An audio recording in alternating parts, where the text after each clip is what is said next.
वाशिम जिल्ह्यातील कारंजा लाड बाबरे कॉलनी येथील रहिवासी भगवान रामकृष्ण पाटील वय अंदाजे 65 वर्ष हे 30 जुलै रोजी नियमितपणे मूर्तिजापूर रोडने सकाळी फिरायला गेले असता बराच उशीर झाला तरी घरी परतले नव्हते।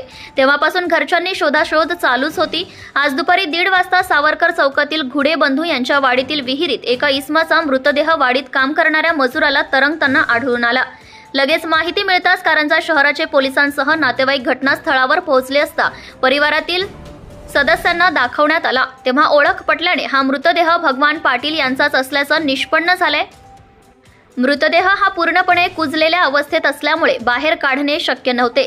तेव्हा कारंजा शहर पोलीस ठाण्याचे PSI निलेश मिश्रा साहेब यांनी तसेच नातेवाईक आणि जिल्हा आपत्ती व्यवस्थापन शाहू भगत साहेब यांनी पिंजर येथील मानव सेवा आपत्ती व्यवस्थापन फाउंडेशनच्या संत गाडगेबाबा आपत्कालीन शोध व बचाव पथकाचे प्रमुख जीवरक्षक दीपक सदाफळे यांना माहिती देऊन तत्काळ सर्च ऑपरेशन करिता पाचारण केले। लगेचच दीपक सदाफळे हे आपले सहकारी मयूर सळेदार, अंकुश सदाफळे, विष्णू केवट, शेखर केवट, अमर ठाकूर यांच्यासह शोध व बचाव साहित्य घेऊन कारंजा येथील घटनास्थळी रवाना झाले।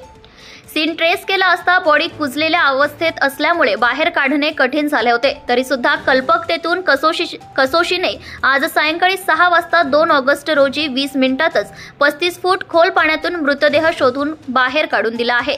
यावेळी घटनास्थळावर कारंजा शहरचे PSI Nilesh Sarmasar, police constable Nagarikar साहेब आणि नातेवाईकांसह राजाभाऊ चौधरी, संतोष घोंगडे तसेच गावातील नागरिक हजर होते, अशी माहिती पथक प्रमुख दीपक सदाफळे यांनी दिली आहे। धुमाकूळ महाराष्ट्र न्यूज साठी वाशिम जिल्हा प्रतिनिधी दिलीप अवगन पाटील। आपल्या परिसरातील ताज्या आणि महत्त्वाच्या बातम्या पाहण्यासाठी आजच आपल्या धुमाकूळ महाराष्ट्र न्यूजला YouTube वर सबस्क्राइब करा आणि बेल आयकॉन प्रेस करा।